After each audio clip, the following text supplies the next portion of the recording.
En bourse, il faut bien comprendre que tu n'auras jamais aucun rendement qui sera garanti. Quand on parle de 9%, c'est la moyenne du S&P 500 depuis 50, 60, 70 ans. C'est à peu près 9% de croissance par an. Mais attention, l'année dernière, on a fait 24%. Cette année, on est plutôt dans le négatif.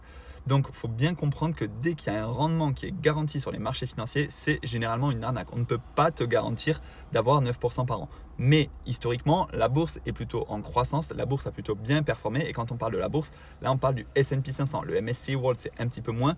Le CAC 40, c'est un petit peu moins. Après, si on parle de CAC 40 dividendes réinvestis, c'est un petit peu plus que juste le CAC 40. Mais voilà, il faut bien comprendre ça. C'est une moyenne de performance. Et donc, oui, ça, tu peux l'avoir dans un PEA. Le S&P 500, en fait, tu peux t'y exposer au travers d'un ETF. Un ETF, c'est un panier d'actions. Et c'est en gros un produit qui te permettra d'acheter les 500 plus grosses entreprises américaines qui, justement, peuvent performer entre 8-10% par an.